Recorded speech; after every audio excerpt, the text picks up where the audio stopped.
peluru masih minim. Sekarang ada kekhawatiran saya, Konawe Selatan dan perikanan dikendari mempersoalkan sesuatu yang ada di Karimunjawa. Orang ngapain? terima kasih Membruki isu saya tidak lama yang mencari dari beliau lalu ketemu pada siang hari ini. Ada dua persoalan yang saya ingin angkat khususnya dalam konteks nasional dan Sulawesi Tenggara. Yang pertama, ada dua sektor andalan Sulawesi Tenggara yang dulu paling setia menyumbang devisa untuk daerah termasuk negara. Yang pertama adalah sektor pertambangan, ya. Jadi perikanan sekarang ada kekhawatiran saya tergusur baik oleh kebijakan pemerintah maupun juga dari pihak-pihak investor yang tidak menghormati etika lingkungan.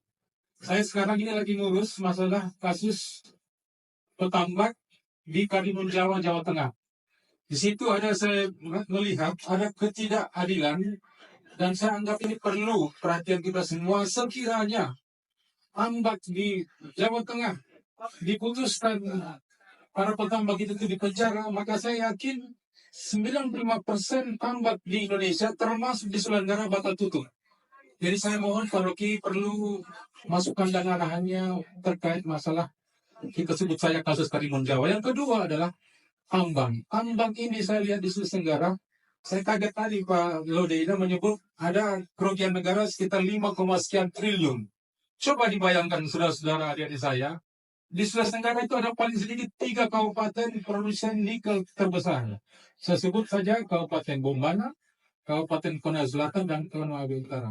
Terus dalam konteks nasional, berapa kontribusi nikel Sulawesi Tenggara terhadap Indonesia? 45%. Jadi kita terbesar. Cuma pertanyaan saya, kalau tadi Pak Idam menyebut 5 sekian triliun, kalau ini kali 3 kerugian berapa banyak duit kita yang seharusnya dinikmati oleh anak bangsa termasuk pada generasi milenial ini harus gigit jari mengingat adanya ketidakbecusan dalam pengelolaan tata kelola tambang di Sulawesi Tenggara ini. Oleh mohon Pak Rocky masukannya, dan saya mohon barangkali siapapun gubernurnya mohon perhatikan keberlangsungan provinsi ini jauh dari kerusakan lingkungan. Terima kasih. Pertambakan yang di sana itu yang nutut siapa? Yang itu dari Kementerian Lingkungan Hidup. Jadi tadi Pak Rocky sudah sini KLHK itu sekarang dituntut 3-6 tahun dengan tuntutan kerugian negara sekitar 6-7 miliar. Bisa dibayangkan sudah sekian bulan hampir 1 tahun tidak menambah tetap dituntut juga.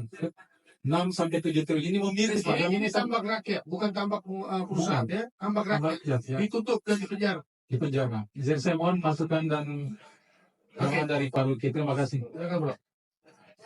Saya ngajar etika lingkungan 10 tahun. Saya ngajar filsafat hukum 15 tahun. Baru sekarang saya dengar negara memperkerakan warga negara. Ngaco pikirannya. Nggak ada di dalam teori ilmu hukum keadilan negara menghukum warga negara. Jadi kita melihat bagian-bagian ini dari perspektif yang sebetulnya perspektif radikal. Bagaimana mungkin profesor perikanan di Kendari mempersoalkan sesuatu yang ada di Karimunjawa? Orang ngapain? Relevansi apa? Emang ada terganggu kepentingan ada di situ? Legal standingmu apa? Keterangkan ya. Ilmu lingkungan, politik lingkungan, hukum lingkungan berlaku untuk unit planet, bukan untuk unit lokal. Dan kita diikat oleh kepentingan bersama tentang nasib planet. Only one earth, hanya satu bumi. Jadi etika lingkungan memenuhi harapan kita. Kalau diperiksa dari awal bahwa negara tidak boleh menghukum warga negara yang memproteksi lingkungan. Itu prinsip pertama. Hukum baru dalam hukum internasional. Siapapun aktivis lingkungan, dia harus diprotek. Tapi dia berbohong perusahaan belakangan. Perusahaan belakangan proteksi dia dulu. Bukan dihukum baru dicari kesalahannya.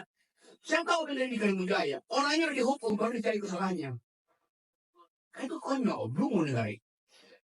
Jadi kenapa Profesor ini mempersoalkan Karimunjawa? Karena ada prinsip bahwa kepak sayap kupu-kupu di hutan Amazon bisa menimbulkan badai di California. Itu namanya prinsip faktor bahaya. Matinya ikan di Karimun Jaya bisa menyebabkan stunting bertambah di Kendari. Itu dasarnya. Jadi berpikirnya komprehensif. Dasar pikiran itu. Nah, kita melihat sebetulnya apa yang terjadi di Karimun Jaya.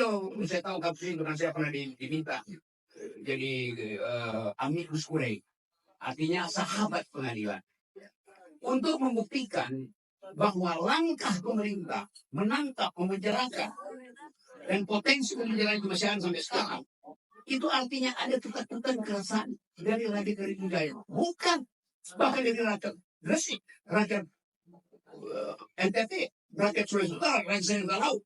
Kecemasan penduduk yang diusir, digusur, dipersekusi, dikriminalisasi di Karimun Jaya juga sama dengan kecemasan nelayan tambak udang yang ada di Lampung segala macam, sama dengan kecemasan petani di apa namanya Aceh sana yang bergusur. Jadi kita harus berpikir bahwa etika lingkungan itu berlaku tanpa ada batas lokasi karena kaitan ekologis tadi. Demikian juga akhirnya pembelaan terhadap seseorang harus melibatkan seluruh rakyat kita. Karena gangguan ekologi di satu tempat menyebabkan juga potensi gangguan ekologi menyebabkan potensi sebut saja potensi kerugian ekonomi untuk rakyat sekitarnya. Jadi kita mau periksa bagaimana dalil-dalil pemenjaraan, dalil-dalil penggusuran itu tidak dimaksudkan untuk melindungi rakyatnya. Padahal tugas pemerintah adalah melindungi segenap tumpah darah Indonesia. Rakyat pertama-tama. Bukan wanita lagi. Bukan pemain-pemain dari luar negeri yang berupaya untuk mengaktifkan semacam sinyal green economy. Tapi pemain-pemain itu dimodali oleh para kapitalis. Kan itu dasarnya. Ini kesempatan untuk mengatakan bahwa Sulawesi Tenggara juga potensial mengalami hal yang sama. Dan bukan seperti sudah terjadi. Promosi pemerintah, nikel kita bagus harganya, prosesnya, karena ada yang namanya hilirisasi. Betul. Bagi anak muda Eropa yang akan menikmati hasil olahan nikel ini, dengarkan tanya, apa itu hilirisasi? Energi bersih hilir maksudnya. Oh, bagi kami bukan hilirnya yang penting, hulunya yang kita mau periksa. Hulunya juga bersih. Bukan bersih ekologinya.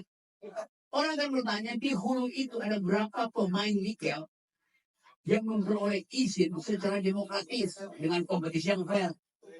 Kalau cuma 4-5 orang yang main nikel, artinya ada ketidakwajaran dalam pemberian izin. Ada monopoli, ada oligarki. Jadi energi nikel itu bersih di hilir, tapi kotor secara politik di hulu. Itu masalah. Nah, kemungkinan ini bisa Anda baca dengan baik. Mereka yang ada di Fakultas Hukum, coba pelajari etika lingkungan, jangan sekedar hukum lingkungan yang sudah dibakukan untuk kepentingan negara. Hukum lingkungan kita itu mengatakan bahwa hak pertama untuk menikmati hasil bumi itu ada pada rakyat di tempat itu. On site. Gak boleh kapital masuk ke situ untuk intervensi loh. Jadi biarkan itu dikelola dengan baik. Kan cuma soal memberitahu, oh ini racunnya, berapa persen racunnya. Oke, hilangkan itu. Bukan dengan alasan diberi racun itu, supaya dimungkinkan untuk dipersekusi atau dihukum. Jadi ini soal yang sangat penting, karena semua ini saya ada di mana-mana dalam kasus ini. Saya periksa di Palu, periksa di Sangihe, segala macam itu di sini. Jadi ini isu yang sangat penting. Karena kita terikat pada janji-janji kita dengan sistem internasional. Tetapi kalau dikatakan misalnya, ya, Rocky Gerung itu bohong, bahwa seolah-olah Indonesia ini udah jadi coklat semua. Gak ada lagi yang hijau. Lalu kabinet sana dibilang, lihat peta terakhir Indonesia. Tutupan hijaunya lebih besar dari sebelumnya. Tutupan hijaunya ini nggak ada.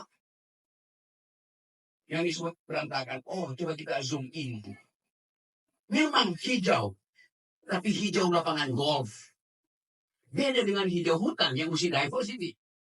Jadi peristiwa-peristiwa lingkungan akan mewarnai kabinet yang akan datang. Seluruh anak muda Eropa, Amerika itu akan tuntut apakah Indonesia sudah memakai prinsip yang di dalamnya disebut green economy, green energy.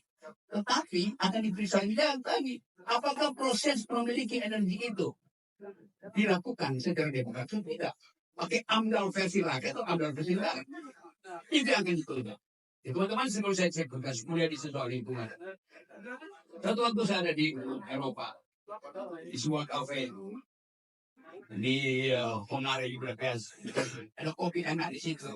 Teman anak muda itu, ini bapak dari Indonesia bapak ya, ini ada kopi enaknya. Saya bilang kopi kaki lebih enak. Kopi gani loh saya bilang.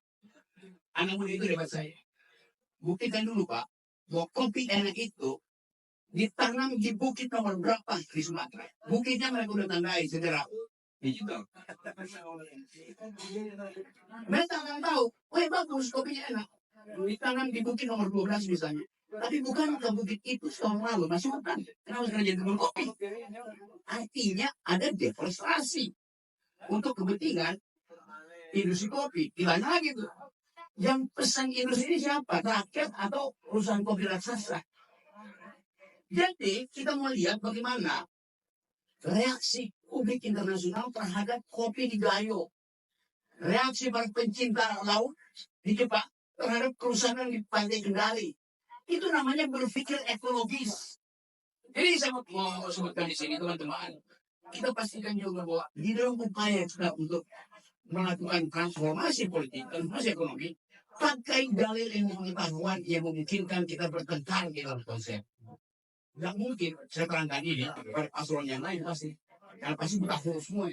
Atau memang mereka yang mensponsori perusahaan lingkungan. Nah saya percaya bahwa Pak Laode karena punya pengetahuan tentang ombudsman, tentang laporan masyarakat dalam semua hal yang sifatnya destruktif. Dia mampu mencerna itu. Karena itu saya pilih Laode gila. La O D. La L La O sorry. La O D. Jangan kemana saya.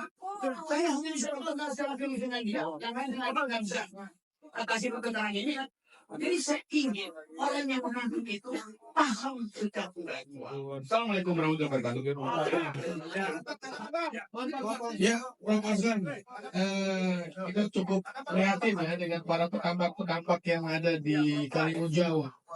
Mudah-mudahan dari diskusi di Kendari ini, para hakim-hakim yang menyidangi para petambak-petambak yang ada di Karimun Jawa berpikir ulang untuk memberikan hukuman pada mereka.